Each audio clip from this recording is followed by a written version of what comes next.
Bismillahirrahmanirrahim. Alhamdulillahi Rabbil Alameen. Wassalatu wassalam ala Sayyidina Muhammad wa ala alihi wa sahbihi wa sallam. Welcome to our event with Seekers Guidance Canada on our our physical wellness workshop, How to Recover from the Pandemic and Get Back on Track. Seekers Guidance Canada is an Islamic learning center located in Mississauga, Ontario, where we have classes daily at various levels. We have an advanced track for advanced students who study in the afternoons, and then in the evenings we have general level classes, and that happens throughout the week. To see the schedule, you can visit us at seekersguidance.org/live, and to register or to watch the classes live, and to look at the schedule, you can go to seekersguidance.org/Canada, and you can see our schedule for our summer 2021 program, and everything is listed there for all of the classes that happen throughout the week. We also have a series of monthly events that happen. This is an example of one of them. We have every Saturday there is something happening, so do check our schedule out. On the first weekend of the month, we have a children's program, and we're covering the seerah of the Prophet Sallallahu Alaihi Wasallam with Sheikh Faraz Rabbani and a puppet, so it makes it more interesting and interactive for children. Then we have the Seekers extracurricular programs, which focuses on mental health. We have the physical wellness, and we also have arts and creativity. So that alternates, so do check out the schedule for that. We also have our community events where people are invited to come to the center. Either we do drive-throughs or like social kind of gatherings where you can meet new people. Next week we have our Eid Bazaar. That's on July the 17th. So if you are available and in the GTA, do drop by. That's running from 10 a.m. to 6 p.m. inshallah. And finally, we have our monthly critical issues seminar. That's at the end of the month, and this month the lesson will be on July the 24th on Lessons for Humanity from the Last Sermon. So getting back to today, this is part of our extracurricular program where we do mental health, physical health, and arts and creativity. Today we are covering our physical wellness workshop on how to recover from the pandemic and get back on track. So our speaker today is Brother Belal Hafeez. He's a personal trainer and fitness expert who is passionate about bridging the fitness gap in the Muslim community. He's been a personal trainer for over 7 years, and he's the author of the Healthy Ramadan Guide and has been featured in the New York Times. While Brother Belal serves clients internationally, he also hosts community events, including events for the youth and his annual Healthy Ramadan Tour. Brother Belal's goal is to help build a relationship with fitness, to help you understand how to get stronger, alleviate pain, and how to make it easier to fit it into your busy schedule. So today he's going to be talking to us about how we can get back on track, because a lot of people over the pandemic, have lost track of hopefully they lost track of it, and they had it before, that they were exercising on a regular basis and eating the best options that they can. Usually we have Sister Nazima covering the nutrition aspect for us, but today Brother Belal will be talking a bit about that as well. But taking care of yourself, eating well, and exercising. So these are all part of taking care of your body, as it's an amana from Allah subhanahu wa ta'ala. So today's event, we're going to address that issue, and hopefully we hope that you benefit, inshallah. Barakallahu fikum. So with that, I present to you Brother Belal.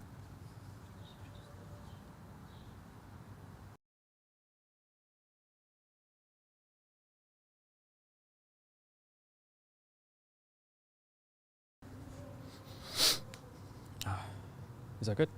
Yeah. Assalamu alaikum, everybody. Alhamdulillah, it's always an honor being here at Seekers Guidance. All the work and effort that they put in, it's, any chance that they ask, it's the very first thing, me and Nazima always jump to say yes, to be able to do our part to, do our part to be here and be able to present for Seekers Guidance, and honestly, all the work that they do, alhamdulillah, it's such a blessing to have in our community.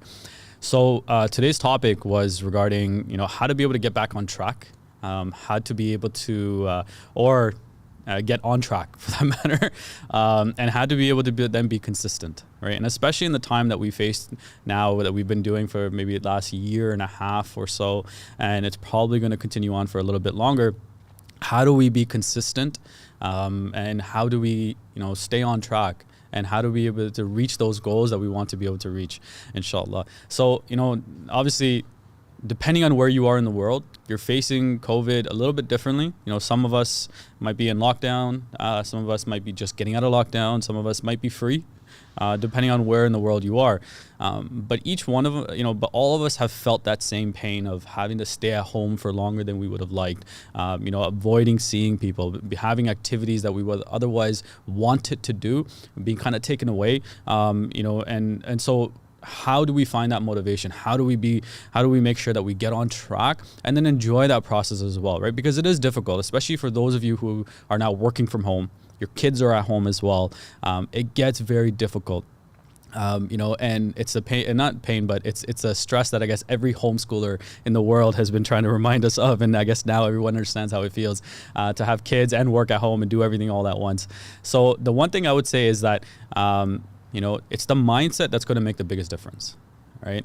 Regardless of us having the know-how, our mindset is always going to be the biggest factor on whether or not we're going to be able to stay consistent, right? So it's one of the biggest reasons why most people fail when it comes to crash diets or extreme approaches, is because you haven't set up a mindset that's going to allow you to succeed long term, right? What you're doing right now is you're thinking about a very short-term period, but you're not keeping the long term in mind, or you don't have something that's sustainable, right? And that's always going to have the biggest impact. Is what you're doing right now allowing you, is it going to allow you to be sustain what you're doing long term, right? And that's always going to have the biggest impact on you. So, for example, right now, gyms, depending, some places might be closed, might not be. You might not be able to go out as often as you like, but the weather is good. Right. So now you can take advantage of those aspects that are there. Right. You can take advantage of all of the opportunities that are now finally, inshallah, starting to open up depending on where you are, because, the weather is nicer and so forth. So the one thing is, always keep in mind when it comes to your mindset is, how does it relate back to our deen? How does it relate back to our spirituality? Right. And the one thing that, I've always constantly said is that, our fitness and our nutrition, our health is directly correlated with our spiritual well-being, right? It's not one or the other, right? Unfortunately, what a lot of us do is we think about working out, eating healthier, directly correlated with just weight loss, right? It has this very superficial thing to it. Oh, I'm eating a salad today because I want to lose weight, or I'm going to work out today because I want to lose weight. Everything's always associated with just weight loss, when in fact, that's not the case at all. That's one small part, but it's a small part. It's not the whole thing, right? In fact, what we want to do is make sure we have a bigger holistic approach to it, right? It's the same thing with working out. People think I enjoy working out because I want to get big and strong. It's not the case at all, right? It's actually because I want to make sure that I can pray salah properly, sit on the floor for longer periods of time, have more energy, be stronger with day-to-day activities, be able to play with my daughters well into my older age, and be able to take part and do activities and stay active, right? It's one of the reasons why I love to listen to stories or reading stories of the Sahaba, and you think about how active they were and how much they did physically, right?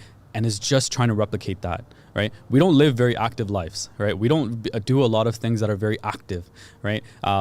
Whether it be transportation, we think about from today to what we had back, in our time of our ancestors to now, right? We never, now a car, it's merely our ankles going up and down. There's no physical requirement in transportation. There's no, when it comes to food, it's merely grocery stores with AC. Our house has AC. So we don't really face the same hardships. So for us, it's important to make sure we take that time out, right? It's important to make sure that we're taking the time out of our schedule to then be active and to try to replicate, the lives that, our ancestors faced.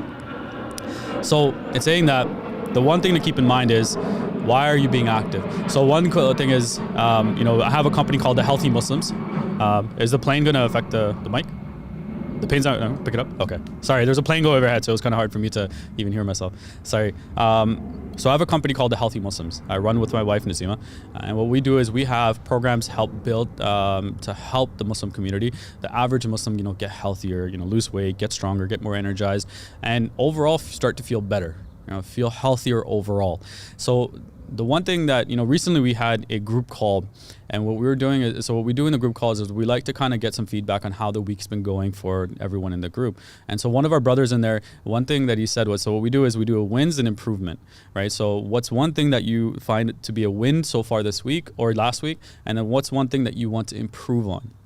And the one thing that he said was a win was that he was able to do sujood for the first time in years. Now think about that. Now weight loss is important, right? But now you have your salah.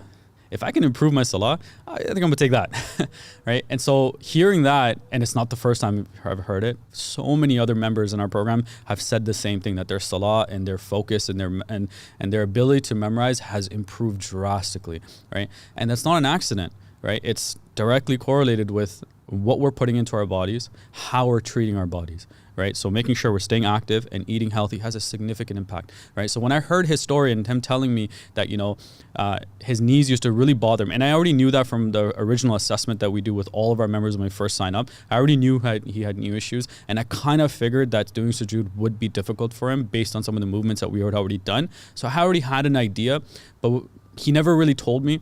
Right, and I never really wanted to go into it too much because there is, I do want to have a level of comfort for everyone who signs up. So I didn't want to dig too deep into it, but I had an idea.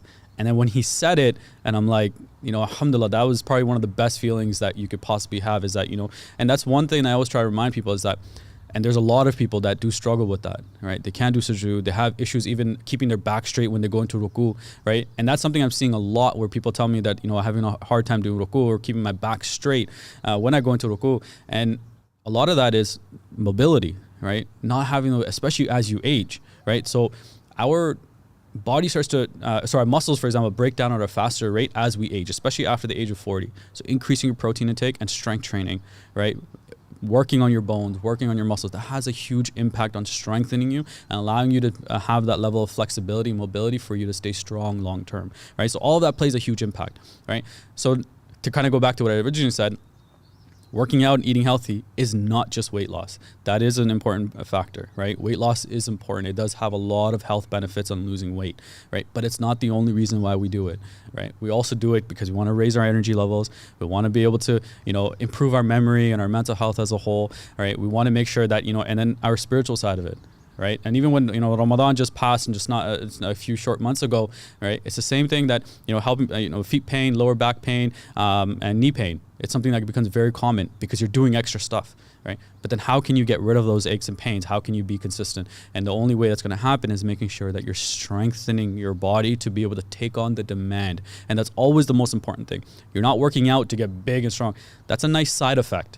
But the goal is to make sure you are increasing the demand on which your body, that you're putting on your body, right? So for example, if you had to lift a chair, I'm not going to really ask my 5-year-old at home to lift a heavy dining room chair because her body doesn't have the ability to take on that demand, right? It's why when we see our parents lifting things, what do? We rush over and we grab it and be like, no, I'll do it because I understand that I have the ability to take on that demand, right? My body can handle a demand of a chair, right? A stool or something else that they might be lifting, right?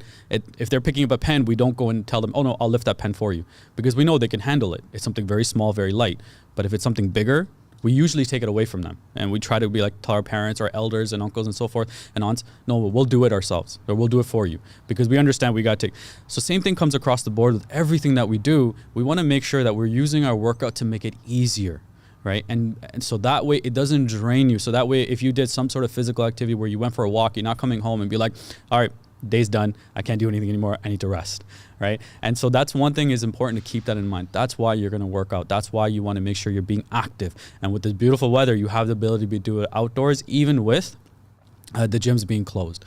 Okay. So now how are you going to do it? Right. So you have an idea of a mindset that you want to make sure that you're setting in place, right? Think long-term, right? Remember that it's more than just weight loss, right? But now how are you going to be able to go about it? Right. The first thing, we'll go into nutrition, right? Now, same thing. you don't want to have anything that's going to be extreme. You don't want to have anything that's going to be short term that you won't be able to do long term, right? Oftentimes you see people, they cut out entire carbohydrates, right? They're like, all right, never going to have any source of sugar ever again, right? Sugar in large amounts, yes, it's not good for you. But if you have a dessert once a week, once every other week, it's not going to have that negative effect on you. What you're doing probably right now will have a negative effect if you're having it consistently every single day. Same thing with junk foods and everything else. But if you have it, say, once a week, it's not going to have that huge effect on you, especially if you're working out and being active and you're eating healthier and you have one treat or cheat meal. My wife, Nazima, she always says treat meal. I say cheat meal, but whichever one you want to go with, right, depends on yourself. And I noticed the guys actually prefer to say cheat meal, but and so that's one thing, is making sure that, you're not doing anything too extreme, right? So now, for example, carbohydrates. If you look at the vast majority of cultures, right? So if you're from, say, Asia, anywhere in Asia, if you're from the Middle East, if you're from Africa, our ancestors built their entire civilization on carbohydrates, grains, rice, bread, etc. That's what they fed off of. That's what they had available. Meat and proteins was a luxury, right? Even most vegetables in that time was a luxury, right? But for them, their life was very, very active, right? Their entire day was very active, right? It wasn't as sedentary or anywhere close to as sedentary as we are now, right? So the carbohydrates was an issue. It's the fact that we're so sedentary, right? So what we want to do is, yes, lower your carbohydrates, but you don't need to eliminate them. Our ancestors weren't wrong. They needed them because of how active they were. We can also be active, but it doesn't mean we need to eliminate them completely, right? That's why if you see a lot of these new Western type diets, or whether it be keto diets and all the other diets, it's not that they don't work, but they're very extreme in one way, right? It's one way or the highway. For example, with keto, either you're in ketosis or you're not. It's not something you can just do for 1 day or 2 days or 3 days. You have to do it. Either you do it or you don't. Either you're in ketosis or you're not. So if you're going to do it, understand you basically can't eat 99% of the things that you would otherwise want to, right? I don't know about you, but that's not something I really want to do, because it's not going to be enjoyable. I have carbohydrates every day. I had, right before I came, I had bread before I came here, right? And I'm not going to find many people who are going to say I'm unhealthy. I work out, I have kids I play with consistently, and so that's the one thing to keep in mind, is you don't need to take an extreme. If you want to, and it's something you honestly say that you can keep long term, then go for it, right? There's nothing wrong with it. There's nothing wrong with doing keto or any of those or other extreme diets that are out there. But is it sustainable? Is it something that you can continue to keep doing? And always keep that in mind. So now with that, we want to make sure the biggest thing you're gonna have is get a pen and paper, right? So before we even go into the nutrition part or the fitness part, get a pen and paper. Write down 3 goals that you have, right? And whatever those goals are, as extreme as those goals can be, right? Whatever those 3 goals that you want to achieve from a health, fitness, nutrition approach, whatever it may be. Some people will write that, they want to bike for long periods of time, or like certain kilometers that they want to be able to achieve. Some will say weight loss. Some will say, I want to be able to, lift certain amount of weight, or I want to be able to sprint or jump or something, whatever it may be, whatever your goal is, right? I want to get down 2-3 sizes in clothing and so forth, whatever that goal is, write it down, grab a pen and paper and write down those 3 goals. From those 3 goals, choose one. Choose just one goal to focus on. And for the next 3 months, that's going to be your vision in mind. Right? You're still keeping in mind the long-term approach, right? You're not going to take an extreme approach that doesn't allow you to stay sustainable well after the 3 months, right? But you're still focusing on the next 3 months to at least begin with, right? And it's not going to be an extreme approach, right? So for example, let's go with the weight loss part of it, because the majority of people, that is going to be one of their biggest goals. If you weigh, say, 200 pounds, right? And your goal is you want to lose, say, if you want to get down to 185, that's 15 pounds. That's very doable in 3 months. You want to aim anywhere between a pound and a half weight a week. That's right. Okay. If I say anything nutrition wise, I have to look over to my wife. I'm gonna get in trouble afterwards. So I have to make sure I clarify it. So pound and a half to 2. What did I say? A pound and a half? Right. Yeah. Right. 1 to 2 pounds a week. That's doable. Anything beyond that, it's very difficult. So even though I told you, write down your goal. If your goal is to lose 50 pounds, remember, we inshallah will lose that weight. Right? But right now, the goal is 3 months. What can you do in 3 months? Right? So right now it's July. So 3 months is September, October-ish, right? If by that time you can get down to 185, are you complaining? No, of course not. You'll be happy. And you'll see a huge difference. For all you know, you might want to stay at that weight. You might have thought you want to lose 30 pounds, but in reality, 185 actually helps feel stronger. So one of the mistakes people make when it comes to weight loss is they get very weak, because what they do is they don't work out, right? Now they've lost a significant amount of body fat, but on top of that, they've lost a significant amount of muscle. So they've gotten weak, they're getting injuries, they're getting sick, they're not understanding what's going on. Oh, I've been eating, vegetables all day. I've been very mindful of what I'm eating, but what's going on? Why am I getting weaker? Why am I getting all these injuries? It's because you're losing a lot of muscle. And I'm not talking about looking like a bodybuilder or anything like that. Preserving the muscle mass. Again, going back to the same thing I said before, increasing demand that you can then take on, right?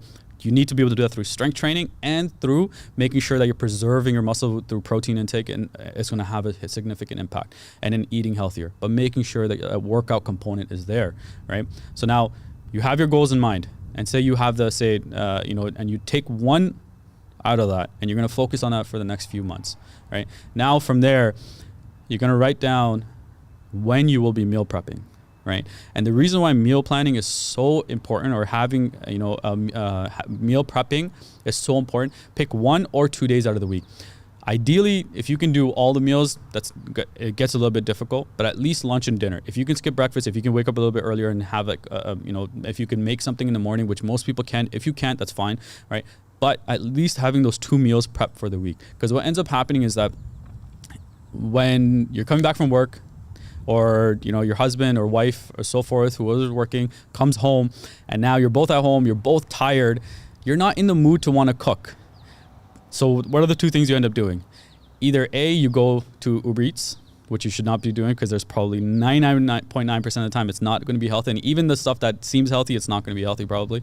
And then, or you're going to end up cooking something that's easy. Right now, remember, you've built up years of habits of of making things that are easier to you, that taste good, and is generally not going to be healthier. Right. So, for example, if I ask my wife, who obviously is a registered dietitian, for her, it's going to be second nature to make something healthier. Right. It's actually going to be the opposite, to make something unhealthy. But that's because of years of practice of making things healthier. Right. It's why people don't enjoy healthier food. It's because they think it doesn't taste good. That's because you haven't taken the time to make it taste good, just like you did. Like, for example, I love cheesecake. But if I made cheesecake, it's going to be absolutely disgusting. I can spend hours, I can look at every recipe, but it's not going to taste good. Even though I love cheesecake, I cannot make it good at all, right? But if I spent years practicing it, I might get good at it. Healthy eating goes the same way. If you haven't taken the time to practice different recipes, understanding it. So even on our website, thehealthymuslims.com, there's a bunch of recipes on there that you can try out different ones to see which ones you like, and to see which ones work for you, right? And then practice it, right? And try it. That's why meal planning is important. Making sure you're preparing your meals ahead of time, right? And then having, from there, that way you know you won't resort to something unhealthier. That way you know you'll resort to something that's healthier and something that you should be having, right? So making sure you're focusing on your vegetables, your protein, your carbohydrates, right? Your fats, generally you get in pretty easily. It's not difficult, especially when you get your meat in. It's a little bit easier to be able to get in, right? So if you have an entire plate, at least half of that should be veggies, right? A quarter of that protein, quarter of that carbohydrates. If you stick to that, you'll notice a huge difference. Now it will change based on, men and women. It'll have a difference in it. It'll also change based on your goal, what it is that you want to achieve. So obviously keep that in mind as well, right? So now once you've prepped that meal, now you have an idea of what it is you need to accomplish, right? Now from there, also plan out your cheat meals. Know when it is that's going to come. And the biggest impact, especially with beautiful weather, is people are going to go out more. You're going to want to go outside more. What ends up happening is you end up having ice cream outside after you go for a long walk. You take the kids to the park, or you take them to the beach, or you take them for park, or go for a walk and so forth. You're like, let's have some dessert afterwards. It's not a bad thing. Enjoy that time with your kids. Please don't feel guilty when you do things like that, right? Remember, we don't want to go in an extreme approach. It's perfectly fine. But you can meal prep. You can plan ahead of time, right? So you have an idea, say, now, for example, in the Greater Toronto area, we're having, restrictions being lifted, so you'll be able to meet more people, right? So if you're doing that, which is fine, but generally the food that you're going to end up eating probably won't be the healthiest, but plan according. So if you know Saturday, hey, I'm going to be meeting up for friends and family. Okay, so what time are you meeting? I'm going to meet at 3 p.m. Awesome. Morning, skip your breakfast, focus on more protein and veggies, right? Have your coffee, whatever, or just if you want to just focus on a salad, that's fine as well. And then you can go and eat with them, whatever, and then that way you're still below your caloric intake, you're still below your calories, and you haven't overeaten. But if you have a full breakfast, you have a full lunch, now at 3 o'clock you go and have an entire massive meal, even though the first 2 might have been healthy, the calories are still going up, right? So always kind of keep that in mind. So this way you can go and spend time with your friends and family and enjoy yourself. Right, it's always what we tell our members: enjoy yourself. Don't think of it as being miserable. Find different ways that you can make sure that you're enjoying, and have these little strategies in place, because no one will even know that you're doing it. Right, you don't even have to talk to anybody about it, but you can still follow through with it. Right. So now that we have our nutrition, am I saying anything on nutrition? No. Okay. All right. So now we have the nutrition in place. So now from the fitness, right? Now, this is one thing that's always the misconception, is that you need to go really hard, really fast, and do a whole lot of crazy exercises. And oftentimes that's the complete opposite of what you should be doing, right? The first and foremost is understanding how to move. That's always going to have the biggest impact, is learning how to be able to move, right? So for example, how to be able to squat, how to be able to do push-ups properly. The vast majority of people that I see doing push-ups, they tell me that they can do 40 straight push-ups, and I see them and they struggle to get to 2 with good form. That has a huge effect on your shoulders, right? Your shoulder joint is very sensitive if you're not being mindful of putting your shoulders in the right position, right? So I see people shrugging a lot. I see their arms raising too high. They're not setting their shoulders with chest up. They're not really focusing on bracing through the position, right? They're just focused on their chest, when a push-up can be a full body exercise, requiring your core, requiring your legs to stabilize, and your glutes are engaged, so that way, it's not your lower back going down too low and your body staying straight. All of that plays a factor into it. When you actually focus on the fundamentals and building a strong foundation, you're going to have a great workout, but you're also going to be building a solid foundation to then build on more advanced exercises on.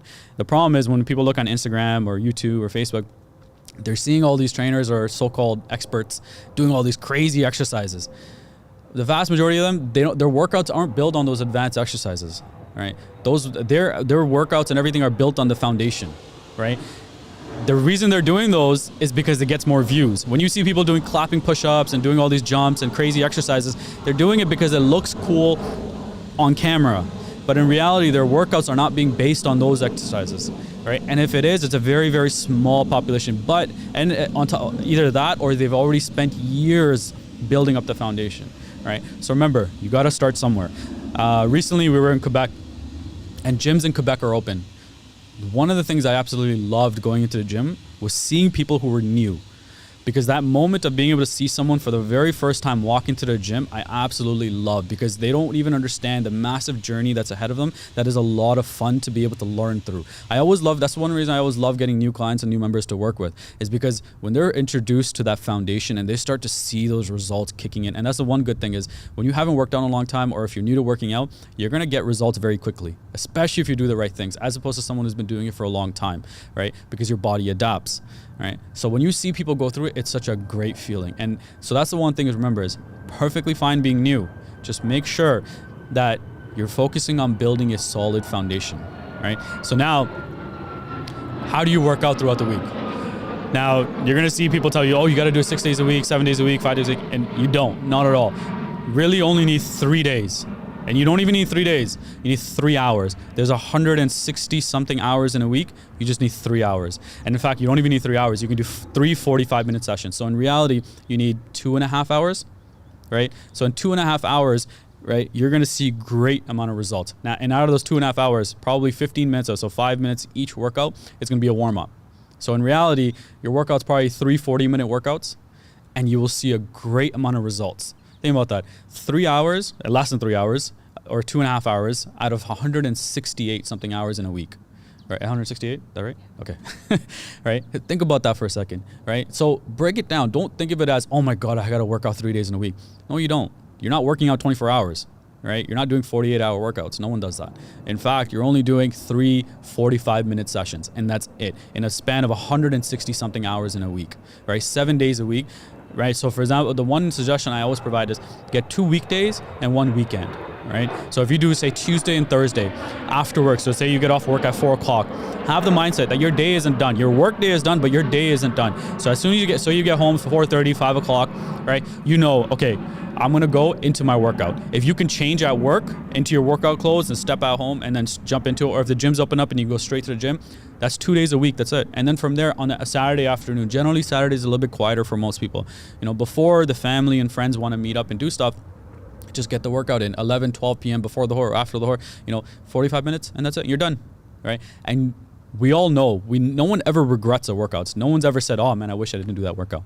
It's always the opposite, right? It's always, oh, I feel good. I feel energized. I feel motivated, right? Imagine having that feeling. And the good thing about that is it helps you stay on track for your work, for your meals as well. It's a lot easier to eat healthier once after a workout and you feel motivated, you feel energized, you're thinking clearer, you'll be able to make better decisions, right? So the great thing about working out is it improves your mental health, but it also improves your stress levels, and it helps you make better decisions, right? And research upon research will actually show that. So they've actually had classrooms of kids that they'll have them go outside and do a full workout and bring them back inside and do exams. And they noticed that those who were more physically active consistently did better than those who were inactive, right? So for all you parents out there who want their kids to do good, get your kids active. It has a huge effect on their development, on their brain development. Has a huge effect on their capacity to take in information and memorization as well, right? So make sure that they're being active. Make sure it's not an entire day that goes by where they're not doing something, but then you got to make sure you're doing it as well, right? So for all you parents out there, my daughters enjoy working out, not because I tell them to work out, but because they watch me work out, right? It's because I take them outside and be like, all right, I know I need to work out, so I'll set up different stations. As far as they know, they're playing with dad. And they are. I'm having lots of fun watching them run around, play, throw things, do all these different things. But all they know is a workout is fun. It's activity. It's, you're jumping around, you're doing stuff, right? Unfortunately, with us, we've kind of created this mindset that, a workout is a chore. Right. So we need to kind of unlearn some of those things that we've kind of built up over the years, and make sure that we're building the right mindset. Like I've said in the beginning part of the talk, is that make sure that we're building the right mindset towards what we're doing. Right. Have the right intention, have the right mindset, and then build from there, right? So from there, we're gonna go into our meal plan, right? Having the right meal prep, so our meals prepped ahead of time. So pick a day, whether it be Sunday, Saturday, whatever day it is, pick a day that you're gonna grocery shopping, have everything planned accordingly. From there, make sure the meals are healthy, right? And then from there, make sure that your workouts are scheduled. If it's not scheduled, you're gonna miss it. If you're gonna say, I'm just gonna work out tomorrow is never gonna come. All right. So be honest with yourself. Look at your schedule and figure out when you can work out. And then from there, focus on fundamental work exercises, squats, push-ups, planks, pull-ups, right?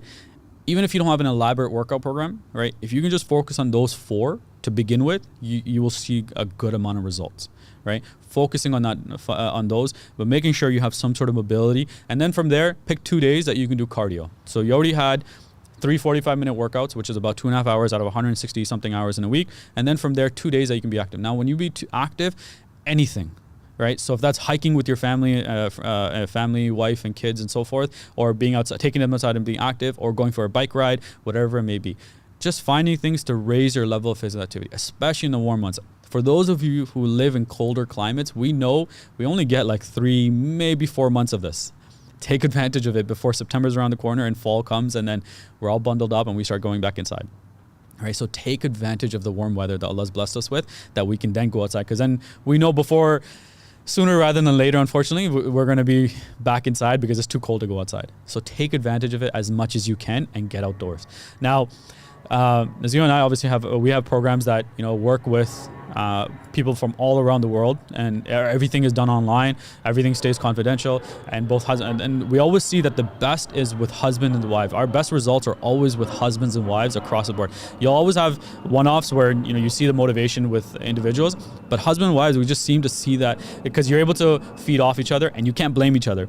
So anytime your spouse sees you doing something unhealthy, you can just blame us, right? Which is a good thing. You just blame Belal, blame Nazima. It's a lot easier, and you guys probably won't get into arguments about regarding telling each other to stop eating something unhealthy or to go work out, right? And you just be like, Belal said so. So it's a lot easier, right? But we're starting to see the difference even in a pandemic time, in a time when you're being at home and finding different activities, and you're exposing yourself to things that you otherwise might not have done, right? So a lot of us have taken up different activities that we might not have otherwise done, right? So try different things, try things that you might actually enjoy. If you ever have any questions, concerns, or anything like that, we'll always do our best to make ourselves available. I'm at Stronger with Belal on Instagram, or thehealthymuslims.com, or it's info@thehealthymuslims.com, or Nutrition by Naz for my wife. But the biggest thing is always keep in mind is have a holistic mindset, in the sense that think of the bigger picture, right? What are your goals that you want to achieve? What is the mindset behind it? And then intention, right? For me, it's, my daughters and my dean. I want to make sure that when I'm in my 50s and 60s, I'm still able to run around and play and do things, and I'm not dependent on anybody else, right?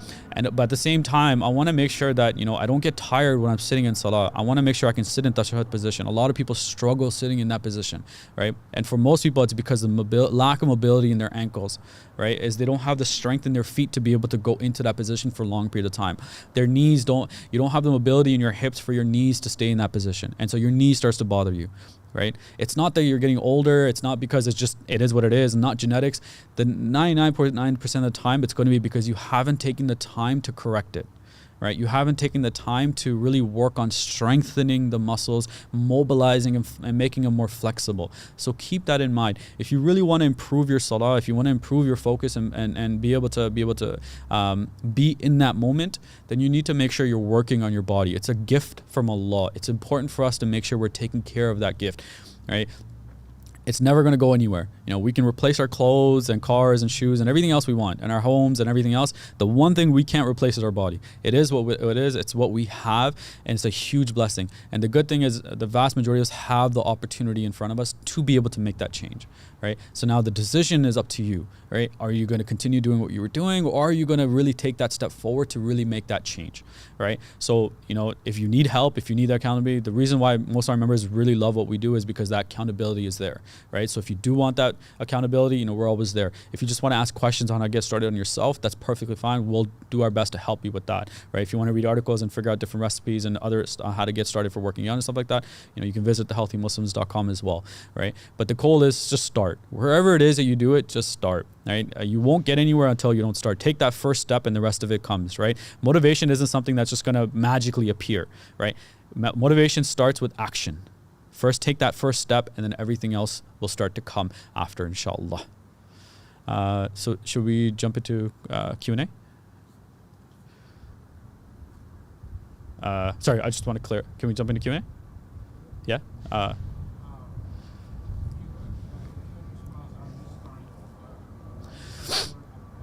Sorry, say it again?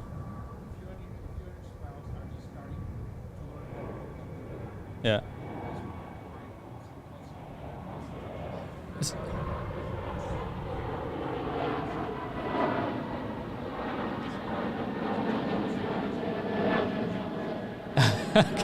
That's a good one. Okay, so what he was asking was two things. Was say both he and his spouse and his wife are new to cooking on their own, and then the second one is, what if you have different taste buds, right? So some people like spicy, some don't, right? So how do you be able to work around that? So two elements. One, so he was also asking, do we do consultations for that aspect of it? So yes, if you do want to just talk to us, right, we're always available to kind of help you, kind of guide you through that aspect of it. But we also have those recipes online that will help, but you also have to go through a trial and error period, right, where you try different recipes and you try different things on keeping it. So the one thing I will say is Nazima's done a really good job with the recipes that she's built, that they're very easy and simple to follow. Even someone like me who's not I can cook for the most part, but when it comes to more like certain extravagant dishes, I struggle with sometimes, right? Because I'm more of a put a little bit of this, put a little bit of that. It's harder for me to sit there measuring everything out. But she actually did a really good job at being able to figure out how to be able to put things together and make it easier for those who are new. For me, I'm more of a barbecue, simpler aspect of things. So it's a little tougher to make more.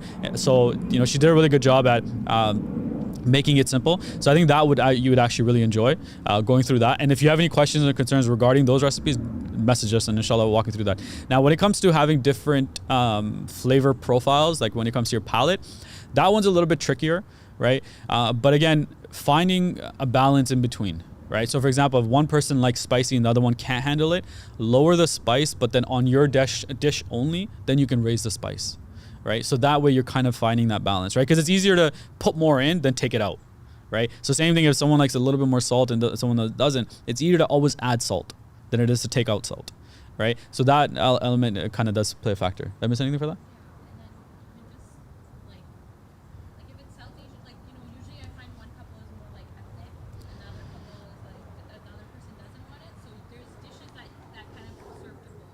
Okay.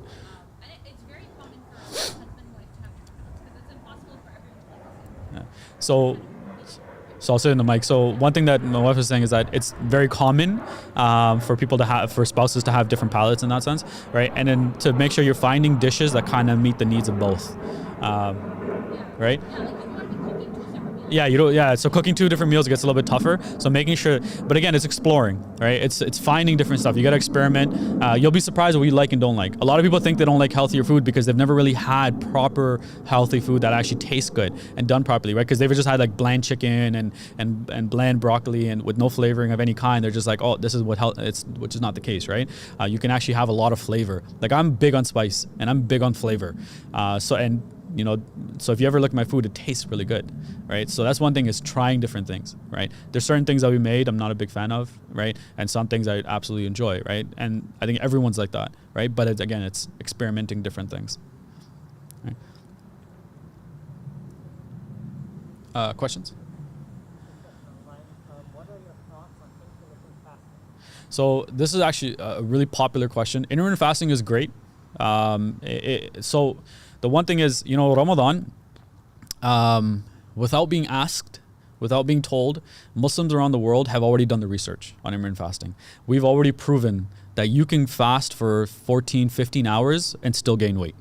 That you can go, we've already done the research. We across the board, all billion of us have done that research and know people to be able to prove that we can fast for 14, 15 hours. Intermittent fasting, you're allowed water and coffee and anything with low calories.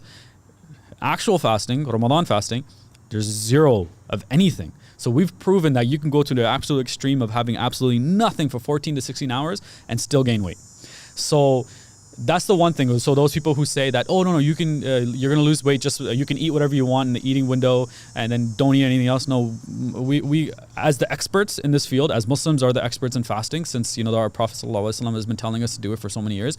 We'll tell you that no, that's not true. So you still have to be mindful of what you eat during the eating window, right? So most people, what that happens is that they get very hungry near the end of the fast and then they absolutely overeat, right? If you can follow it where, say you don't like having breakfast and you want to skip breakfast, that's fine, right? There's nothing wrong with that, right? You don't need to have breakfast. I know a lot of people who are actually able to function really well without having breakfast and able to delay their breakfast till like 1, 2 p.m. and that's perfectly fine. Some people work really well having restricted timing. So they don't want to eat after 8 p.m. because they feel like, having a time where I can't eat will force me to not to snack and eat junk foods, which has become very common in the pandemic world where people are snacking and eating a lot of junk food nighttime because there's really not much else to do. And so that's one thing to kind of keep in mind, is that intermittent fasting is fine. There's nothing wrong with it. It's great, actually. It actually has a lot of benefits because you're having restricted time, right? And there's lots of benefits in fasting in itself, right? But most people associate, when it comes to weight loss, it won't happen unless you lower your calories, right? So with us, we're not strict on following calories because we don't want people to become so extreme and so measuring every little detail out and focusing on certain things. And for example, you can have junk food all day, but if you're technically below your calories, you can technically still lose weight, but you're not going to be healthy. All right. So again, keeping the entire picture in place. It's not just about weight loss, it's about health as well, right? So keep that in mind. If you're going to do intermittent fasting, you still got to make sure the meals are going to be healthy, that you're going to be having within the eating window, right? And then figure out how long you want to do it in. Right, you're going to be doing it at nighttime. You're going to be in daytime, right? So keep that in mind. It's great. It has lots of benefits, but you still have to be mindful. So me personally, I like having breakfast. I like having coffee in the morning. I like having that energy, so it helps me focus better. And then I'll have lunch and I'll have dinner, and then I'm done. Right. Some people like having where they don't want to have anything in the morning. They want to start from afternoon. They want to have lunch, dinner, one snack in between, and they're done. Right. You have to find what works for you. If you find that intermittent fasting works for you, and I know a lot of people who are able to do it long term, then do it. And if you don't force yourself to do it then. So like asking, should you be cooking according to your temperament? Sorry, say it again? Should you be cooking according to your temperament? Temperaments? How would I answer that one? Oh. So, yeah, this one would probably be better for you to answer because I'm a little bit more blunt with and not as politically correct sometimes. So I would not recommend focusing on temperament of hot and cold foods. The first thing is getting healthy. Worry about eating healthier to start with. If that's something you really want to do, you could do it later on, The Prophet paired dates and cucumber, right? So it's not to say that, to go against it in that sense, but again, a lot of times what we end up doing is we focus on the nuances where we're not focused on the bigger picture, right? So like, does that mean ice cream and hot chocolate? Right? Does that mean something, more extreme, right? So keep that in mind is that, foods has an impact. Of course, it has a significant impact on us, right? But keep in mind, look at the bigger picture first, all right? So spend the first 6 months making sure that, at every meal you have a significant amount of vegetables, right? Try different ones, making sure that you're eating healthier, that if you're having a treat or cheat meal, it's only happening once a week, right? First, do that stuff. Do the foundational, very fundamental aspects of it. And then you could try different things and maybe it works. Allahu Alam, like we all know that different things work for different people, right? And we've experienced that through all of our members, that different aspects. So we have some members who do intermittent fasting and it works really well. And then some who don't do intermittent fasting and that works even better for them, right? And some people who do really well on caffeine and some who do really bad on caffeine, right? So all of us are different, and that's why we focus on building customized and more individualized programs for each person, right? But the foundation always has to be there. Right, so first focus on building that fundamental, the foundation aspect of it, of making sure you're consistent with your workouts, making sure your level of physical activity is up, making sure you're eating healthier as a whole, making sure your vegetables, your protein, your carbohydrates intake is at a healthy level. And then after that, you can start then you can start kind of tailoring into the more nuances of aspects of it as well.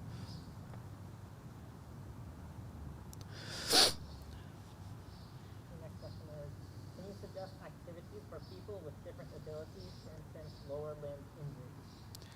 So the question is, sorry, repeat that again. Can you suggest activities for people with different abilities, for instance, lower limb injuries? Okay, so the question they're asking is if you have any sorts of injuries. So specifically they're asking for lower limb injuries, any exercises for people with, injuries as a whole or specifically lower limb injuries. So there's no one exercise, right? Because it depends on what that could be, right? It could be from a fracture that needs to heal. It could be from a sprain. It could be genetics. It could be, maybe it's a light sprain, or maybe it's something that's just through a functional aspect where, it's just something you've been neglecting, right? So there's lots of things to it.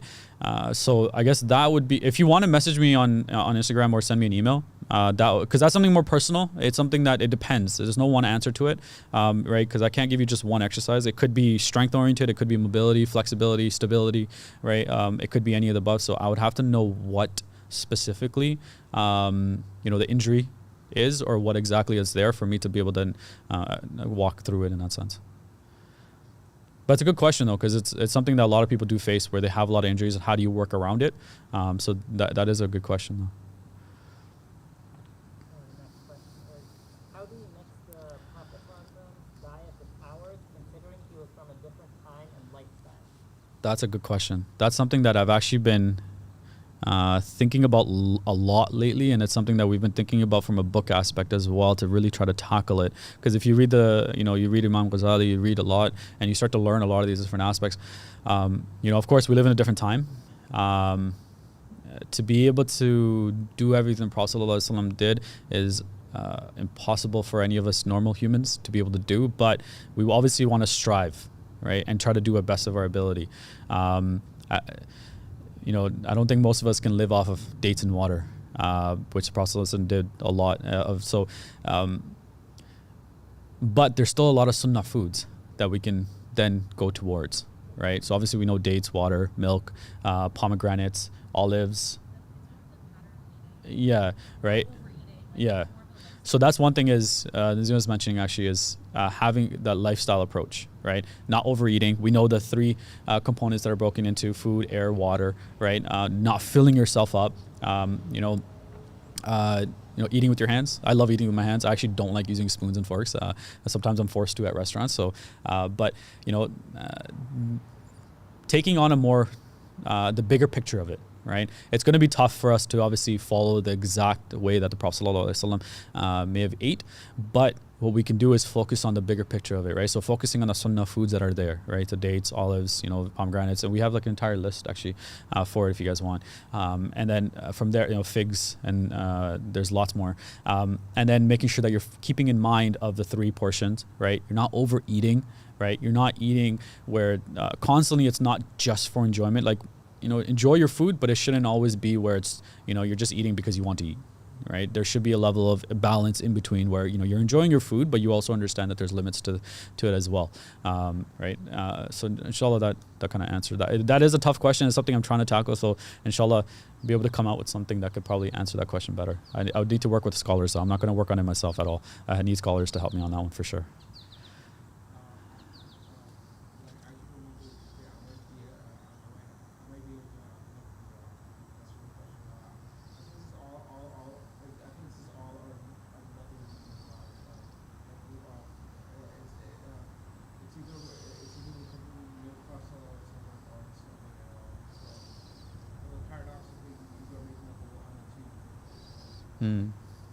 That's a good point. So what Sufyan was saying was, a member was saying was that finding the middle path, right? Not being extreme on either side, which is a good point. Which is actually an important point because we do that a lot, even with our deen. We do that a lot with the fitness and nutrition, and I see that a lot in fitness and nutrition where we become very extreme, where we start dissociating ourselves from family and friends. We don't go out much. And we start becoming miserable, right? So one thing we want to make sure is when we want to put fitness and nutrition into our lives. We don't want to put our lives into fitness and nutrition, right? So it's important to remember. And so now with our deen, we want to make sure that we are following the middle path, right? We're not being extreme on either or, right? Where we don't do anything or we try to do everything and just sprinting the entire time and we're going to burn out, right? Find the middle path, right? And a lot of times, obviously, that's why I love having something like Seeker's Guidance where you can get connected with, Shuyukh and scholars and other teachers where, they can kind of help ground you as well. There's a question about your program that is it both fitness and nutrition together, or if someone wanted to do one or the other is not possible? So generally, we like to do both. Because you're not really gonna get one without the other, right? Because for example, if you sign up for work, so yes, you can technically. I think we have like 1 or 2 people max out of however many we have. But the thing is that ideally we say to sign up for both because say you're working out, but we don't know what you're eating, right? And say your nutrition isn't meeting your demands of your workout, right? Now your energy is gonna drop. Right, so what we try to do is we try to combine them together in the sense that the intensity of your workout will be combined to what your caloric needs are to be able to allow you to complete the workouts and then have energy throughout the week, right? So we make sure we try to keep them together in the sense that like she knows exactly what my workouts entail, and I know exactly what her nutrition is going to entail. So I know when we build them, we make sure that they kind of go together. And so. The one question we often get is, if it's for men and women. So everything stays confidential, right? So I don't see any of the women's assessments, right? I build the programs based on the notes and feedback and everything my wife gives me. And so vice versa. She never sees any of the men's pictures or, videos when it comes to assessments or any of that stuff. Only I'll see any of that stuff. And then vice versa. So, and, we'll have calls and stuff, but even then anything that stays confidential, like I don't know much of anything about their female clients unless I have permission to know about it. And same thing with the men. Like I'll have private, even with the husband and wives that are there, even sometimes the wife doesn't know certain conversations me and the husband will have because there's something that they have personal that they want to work on, right? Sometimes it's to surprise the wife and vice versa. So we're very strict on making sure everything stays confidential. So you'll see like testimonials online. Those are with permission. When we ask is it okay? And then we'll show the testimonial. Is this okay for us to post? Are you okay with this? And so forth. So everything is very strictly confidential and that's part of it. Usually I'll get people asking me, oh, can I just do nutrition? Because they're afraid to work with myself, but it's not. I'm building this stuff, but you're still working with my wife, with nutrition and fitness with me. How do you exercise with adrenal fatigue? So that one's a little bit trickier. So yeah, that one will be a little bit more personalized and customized to you. So nutrition is going to play a significant impact in that. So figuring out exactly how your nutrition is in place, your blood work is going to be significant as well. Being, if being a registered dietitian, we can actually request for your blood work to figure out exactly where some of the deficiencies are. Iron plays a significant impact in that too. How it's on a case-to-case basis. The biggest thing is sitting down and doing a full assessment first. So anyone who signs up, we always go through a full assessment first. First thing is, because until we don't get to know you, your habits, your blood work, your activities, everything you do, your movements, everything, then we'll have a better idea in that sense. So the question, should I repeat the question? Oh, so the question was adrenal fatigue. I don't know if I said what the question was. I think this is the last question. Should we prioritize cardio over muscle building when short on time or desire to work out? So the question was, should we focus on cardio over strength training, or if the desire to work out isn't there, or if the time is restricted? So yes and no. So yes, in the sense, if you're doing absolutely nothing, if you're going to start doing cardio, go for it. But I understand that working out, so if you haven't been able to find something, workout's still going to be important. Right? Because in order for you to take the pressure off your joints, right, strength training is what's going to do that. Strengthening your muscles. Your muscles want to take impact, right? They're the first line of defense. They're the ones who are going to stop everything from your bones breaking, from your joints getting hurt, from your organs being protected, right? It's why if we ever took a punch, the first thing we do is, subconsciously we understand we got to get smaller. Why? Because our organs are all here. We're protecting our organs. We understand, if we lose a limb, we can survive, but if we lose our heart, if we lose most of our organs, the chance of survival is almost none. So we understand to protect those organs. Our muscles are what's going to do that. It's not our bones, it's not our joints, it's our muscles are going to be doing that, right? So that's why when it comes to working out, don't think of it as becoming big and strong, and that's like a bodybuilding perspective. It's not at all. It's becoming healthier, all right? So right now, if you're not doing anything, and if you want to start with cardio, that's fine. Spend the next few weeks just getting started, right? And if time is something that, even 20-minute workouts, right? You can do a circuit format if you really want to, right? That's perfectly fine as well. But then focusing on the fundamental stuff, right? Building a circuit that you can do, say, squats, push-ups, planks, squats, pull-ups, push-ups, planks. For those 4 exercises, doing a circuit fashion for 20 minutes, right? You'll still notice a significant difference because you're putting that pressure on your muscles. You're forcing them to get stronger to help support your joints and your bones and to help you then get more energized as well, right? But in the short term, if you just want something to get started and you enjoy doing cardio a little bit more, that's fine. There's nothing wrong with that. But in order for you to preserve your muscle, especially as you age, it's important. Strength training is important. All right, is that it? Okay. Jazakallah khair for everyone coming out. Oh, sorry. Go for it. I have two questions. One was, how do you motivate family members who are, they're not old, there's a large pocket of teenagers, young adults who they don't work out, but they don't work out because they associate that with working out is for heavy people or and they're young, they have a lot of energy, so they don't really give it impact. So they're not overweight. Yeah. So that's a really good question. I like that. So what she was asking was, how do you motivate youth or younger people, teenagers or those in their early 20s, etc., to work out, who may not see the importance because they're young and already energized, or they might think that it's for those who are big and bulky and for, or it's because you want to lose weight because they're not overweight, but they're just it's for people, right? So it kind of goes back to similar stuff that I was saying before was working out isn't for weight loss. That's just one component, right? Now, what I've noticed working with youth over the years, or those in their early 20s and teenagers, is that most of them don't know how to work out, and it becomes and I notice this in adults as well. It becomes a separate stressor almost, right? Where you're you walk into a gym, first thing you see is a bunch of cardio machines. You see a bunch of machines. You see weights, barbells, dumbbells. Where do you start, right? So what's the first thing everyone does? Cardio machines easy. You press enter, you press the speed, and you just start running, right? Machines and everything gets a little bit difficult, right? So the first thing is, yes, you do have to spend a little bit of time learning and understanding how to be able to use some of the stuff that's there, but as well as thinking about the bigger picture of why you're working out, right? It's not to put on muscle. It's not to get big and strong. That's one aspect if you do want to accomplish that, right? But a lot of times it does come off as being intimidating, right? If I walked into, if you know, like I'm not big on IT. If I walked, like, but I do rely on recording. Whenever I've walked into a camera store or anything, I'm absolutely intimidated because I don't know what I'm looking at, what's what. I'm just following whatever the sales associate's telling me to get. For all I know, he's probably not telling me the truth. I have no idea, right? So it is intimidating. So I understand being in different environments. And so the thing is, first, taking time to be able to relate to what's going on. And secondly, it's going to be leading by example. Right. So for parents, making sure that we're leading by example. Right. So similar to kind of what I said of my daughters is making sure that, you know, we can't tell our kids to do something if we're not going to do it ourselves. Right. So making sure that we're being active ourselves, making sure that the food, our kids are only going to eat what's cooked at home. Right. And that doesn't mean that we make, but it's still important to make sure the food that we make at home is healthy, is making sure that it tastes good. Right, so they enjoy it, and getting them involved in the process as well, especially when they're younger, so they feel like they enjoy it more, right? And then they feel like they made it as well, right? As little as it may be.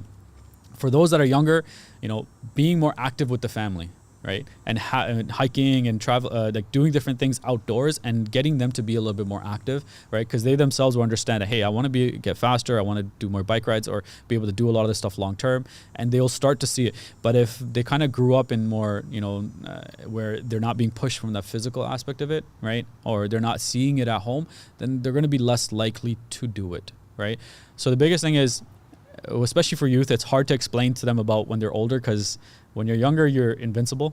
You're never going to age, right, in your mindset. And we all remember that when we were younger, right? We never think about when, you know, even after 25, 26, 27, we're all thinking about 21, 22. It's just about what the next 2-3 years are, right? We think that 5 years is like 15 years away. Where we think when we're 30, it's like, you know, it's a very long time away from now. The thing is finding different things that they'll like and enjoy. Right? They might not enjoy being in the gym right now, but do they enjoy being outside and doing something outdoors? Right? So if that's hiking, if that's running, if that's biking, you know, and then finding different activities that you can relate with them as well. Right? It's going to, and then providing that environment with them. Right? So if you know others that are also doing something, providing that environment as well. Right? And finding different things that they'll actually enjoy as well. Right? So if that's hiking, there's so many great trails that you can find that will lead to like waterfalls or different aspects that you can do as well. Great activity, camping and various other things.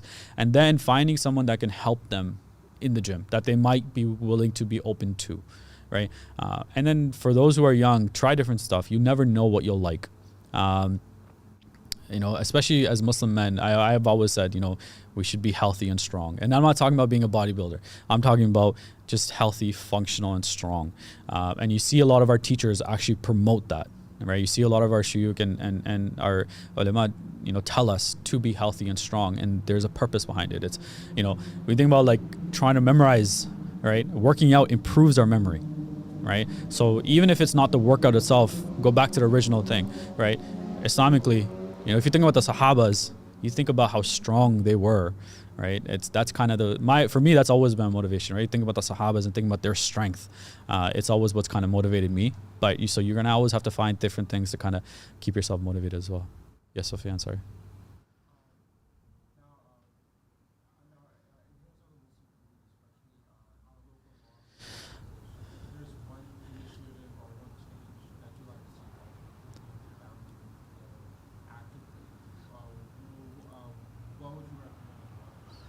Ooh, that's a tough one.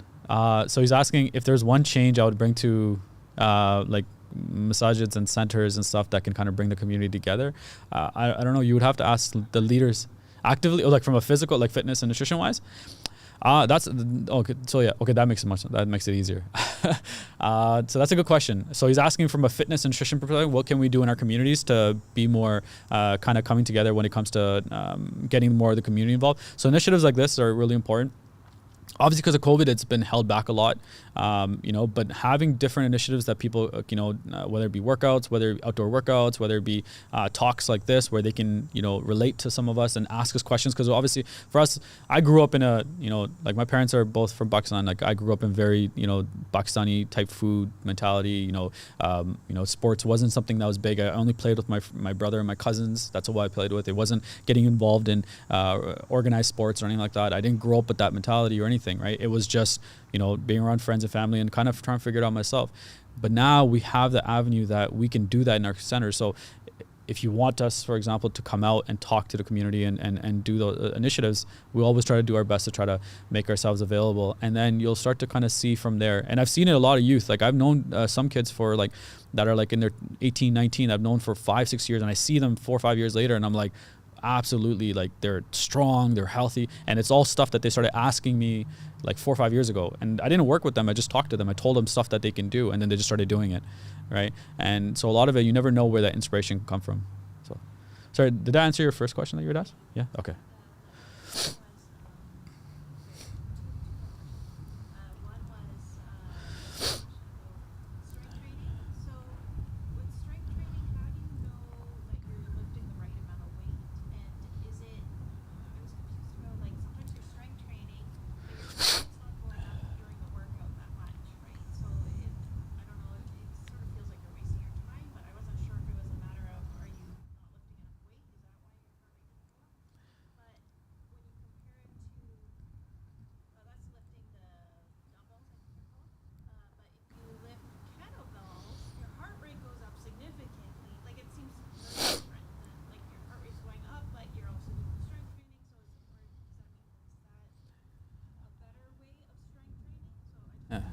Okay, so the question was, when it comes to strength training, how do you know that you're lifting sufficient weight for you to have an impact from that workout?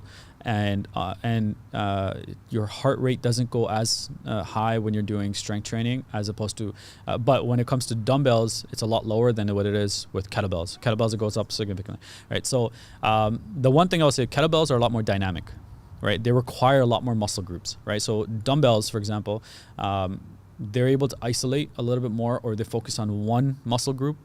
Because, so for example, if you're doing a push exercise, even if you're doing a pull exercise, it's more back, it's more your posterior. If you're doing a push exercise, more your chest, shoulders, your triceps, etc. Kettlebell, for example, if you do a swing, it's a full body and it's very dynamic, right? So you're getting a mixture of strength and cardio mixed in together, right? So it's going to raise your heart rate, right?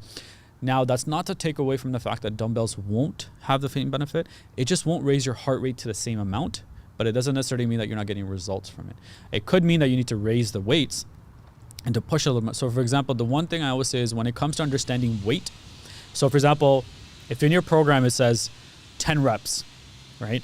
Now, you want to make sure the weight that you grab, you're able to get to 10 reps, but you stop short of 2 reps. So for example, if your maximum would have been that you can do 2 more reps, then that you grab the right amount of weight, right? So for example, if I grab say 20 pounds and I can get to 10 reps and easily, and if someone was to ask me how many more reps can you do, I can probably do 10 more. Then I know it's way too light. Then I need to put it down. I need to probably grab 40 pounds, grab the 40, and someone asked me, okay, how many more can you do? I could probably get 2 more and I'd be pushing it. Okay, that's good. That's where you want to stop. Right? Then you know that you've really pushed yourself, because you don't need to go maximum, right? There's a very small time and aspect that you really need to push yourself to maximum. The vast majority of people, I'd say, don't do it until you've really built a solid foundation. Even then, it can be risky. Generally, and if you are going to do it, make sure you have someone there to kind of spot you. Generally, stop short of 2 reps, so then you'll have an idea of what rate. So then, for example, if so 20 pounds, you could double the reps, and you jump to say 40 pounds and you're like, max, I can do 2 reps more, then okay, you found your reps, right? But a lot of that will come from trial and error as well, right? So trying different exercises, seeing what, you can kind of push yourself a little bit, and then you'll start to notice a difference in your heart rate going up. Other than that, you're gonna have to do a lot more reps for your heart rate to really rise from that, right? Does that make sense? They're a lot more dynamic. They are definitely a lot more, because like, for example, not necessarily better, it's different goals. Right? Because the thing with kettlebells is that if you're not doing it properly, the risk with anything dynamic, the risk of injury goes up. If it's less dynamic, the risk of injury goes down, right? So now with kettlebells, it requires you a lot more time to understand how to be able to hip hinge correctly, how to be able to brace and stabilize your core and brace your glutes a lot better to be able to go into that impact, right? So for most people, they'll hurt their lower, like I love kettlebells, but there's a significant learning curve with it, right? And so that's one thing to kind of keep in mind with kettlebells. As great as it is, there is a bit of a learning curve, and so it requires you to be able to learn from someone first to be able to be that dynamic, right? It's like If you do jumping push-ups or regular push-ups. If you can't do regular push-ups, don't do a jumping push-up.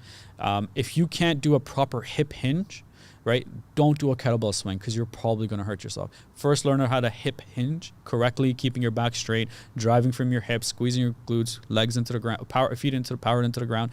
And then from there, grabbing weight with a hip hinge, practicing that first, and then going into a full dynamic. Same thing with Turkish get-ups, right? If you can't do a proper Turkish get-up with no weight, then you shouldn't be adding weight, right?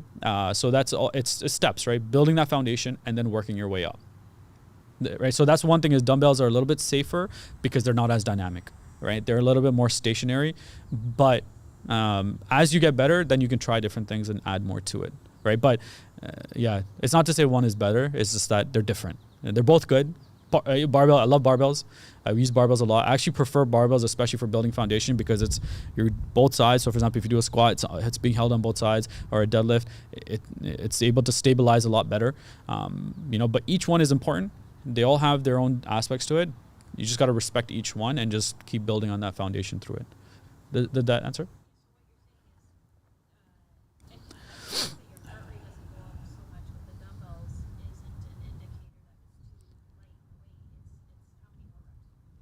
So it could be too light.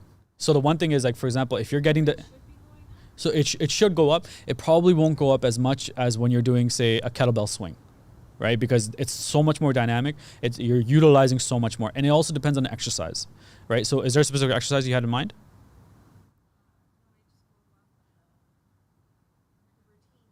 Okay. Okay. So the one thing is, it depends on the exercise as well.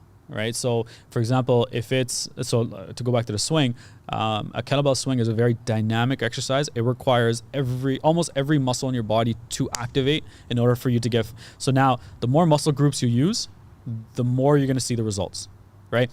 But it's also a little bit trickier. So the risk of getting hurt goes up as well, right? As opposed to if you're doing if you're lying on a bench or on the floor and just doing a chest press, right?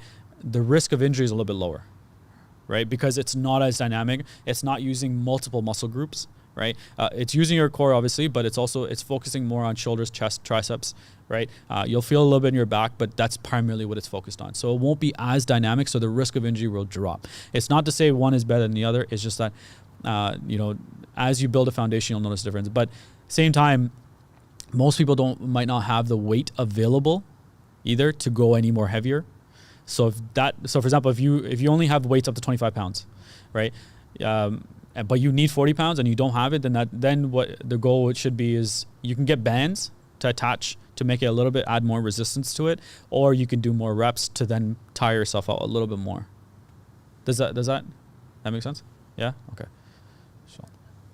Were there more questions online? The final question is, can you be more specific about the healthy Muslims? You guys have spoken for a few times now. I understand how great your program is, right? Until today, I was finally, because you're very subtle when you're talking about it. So can you talk specifically, what does a healthy Muslims do? How do you register? Where do you go? Talk about that. And what does it offer when you register? Right. So the question was regarding the Healthy Muslims program that we have, and just kind of elaborating on exactly what it does and how you guys can sign up and stuff. So what we actually did was, originally I had started off with just fitness, and I would focus on that. I would have a small part in nutrition, and then my wife, who's a registered dietitian, she would do nutrition with small part to fitness. So what we did is we saw the significant gap that exists within the Muslim community, and that's always been our focus, is to help the Muslim community. So what we did was brought the best of both in that sense and kind of combined it and brought it together, where when you sign up, you get both a customized nutrition plan, so a meal plan, and a customized fitness program, and best of both to you, right? And now what that's going to entail is a full assessment before we begin. So when someone signs up, the first thing that happens is we sign up and we start with an assessment date, right? So we sit down, we go through so it depends on if you want to keep it separate or if you want to do it together, depending on your own preferences. We go to an entire assessment to figure out, okay, so for example, from the fitness side, you're going to be recording small short videos, and again, it's not stay confidential based on men and women, to see your movements, to see how your positioning is, your mobility, your strength, your flexibility. For me to get an idea before I step into building the program, we're going to walk through correcting your form, making sure that your form is in place, and teaching you and telling you exactly what it is you need to be mindful of, what you need to watch for, and how to be able to go through your form correctly. And then from there, you're going to get an entire workout program. You'll have everything kind of detailed to you, and then they'll change as the time goes and as we go through it, right? So everything will change based on how you're feeling, your intensity, and how your progression is as well, and then the workouts will change based on that. And then from there on the meal plan side, we want to make sure you're enjoying it. We want you to eat stuff that you're going to enjoy eating. We don't want you to eat anything that you're not going to enjoy, right? So making sure we're building a meal plan and then going through your blood work, seeing what your daily habits right now are. Same thing with the workouts. When was the last time you worked out? If you have any injuries, any concerns, anything like that, covering off all of the fundamental basics. Same thing with nutrition, seeing what your eating habits are right now, seeing if there's any sorts of deficiency within your blood work, getting an idea of exactly where you are right now, how your schedule is, when are you cooking, what meals you prefer, what's your taste buds and so forth. And then building a meal plan based on that. And then again, same thing that we go through is making sure we're assessing and seeing, okay, how are the results? How's the weight loss? How are you seeing the results that you were looking for? And then building based on that, and then keep adjusting to that as we progress through throughout the months and so forth. The biggest aspect to it is the accountability part of it, right? So we're having weekly calls set up with the entire team together, with everybody, all the members together, and they actually really enjoy it, because what ends up happening is you start to see that we start building a small little mini tribe in that sense, where people see that they're not doing it alone, right? Because sometimes when you start to eat healthier or start to be mindful of fitness, it becomes lonely because your friends and family aren't doing it. In fact, they start making smart kind of remarks towards it. It's like, oh, you're eating a salad, or you're eating healthy, right? And please don't do that. It becomes very demotivating to those who want, like when you go to like dawats or you go to parties or weddings and someone makes a remark, it's demotivating, right? So don't do that to people. When you see someone doing something healthier or doing something, encourage them, all right, or join them for that matter, right? So that's one thing, is that you have a small community, that we're able to kind of feed off each other and work together. Just last week we actually had a call on how to get back on track after the long weekend that just happened, and two people that were off track, and they showed up to the call, and they were super motivated afterwards to get back on track. They were going to sit out for the entire week and be like, all right, we'll just start on Monday. But after the call, they're like, nope, we're going to start right now, because they understood that, hey, they're not alone, they're doing it together. So that accountability part becomes important. And then we'll have our own private calls set up as well, and then emails and so forth that we're doing on a weekly and monthly basis to make sure that we're all staying on track and tracking all of our results to make sure we're pushing forward. All right. So for us, we've been doing it for the last year or two. And the one biggest thing is we start to notice a difference in the results, that the results evolve to bigger. It's more than just weight loss, which is amazing. And we start to see the difference within the families. The kids start enjoying the food. The spouses start joining in because they start to see the benefits as well, without anyone ever having to say anything. If you do want to sign up, you can just you can message us on social media, myself, Stronger with Belal, or Nazima, Nutrition by Naz, or you can sign up at thehealthymuslims.com, and you can just follow through. You'll see, what will it say? Is this coaching, or is it say, I can't remember, or services? Coaching, right? Yeah, so just click on coaching and you can just sign up. We'll go through the questions, and then inshallah we'll set up a date for us to be able to talk in person. And the one thing I'll say is, it might not work. Yeah, this is global, yeah. So this is for everybody. So we've had clients in Austria and UK, and we've had clients literally all over the world, alhamdulillah. Most of them are Canada, US, and UK, but we've had clients all over the world so far. And one thing we always say is that everything is we try our best to make sure it's customized to each person, right? Because not everything's going to work for everyone. So then what we try to do is, you'll notice some people within the first weeks are like, oh, things aren't looking as well. But we'll change it, and the next 2 weeks will be completely different, and you'll start to see the results, because the goal is making sure that we appreciate and respect everyone's individuality and what they are, and in the sense that their own habits and so forth, and then build off of that as well. Right. So inshallah, if ever questions, concerns, or anything like that, always feel free to reach out. Is there, I miss anything else? No? Is it okay? Jazakallah khair, Seekers Guidance, for having us. Jazakallah khair for all of you guys who showed up. Seekers Guidance always goes out of the way to put together such amazing programs and do different things that the community can take part in. I was listening to about Sheikh Faraz going to be doing the puppet show. With the seetup for the kids. I'm going to make sure my kids show up for that. That's actually, I was like, I might enjoy that more than my kids. But just stuff like that, that's amazing, because I think our community needs stuff like that. So always do your best to support Seekers Guidance in whatever way you possibly can. Keep us all in your du'as. Jazakallah khair for showing up, and assalamu alaikum.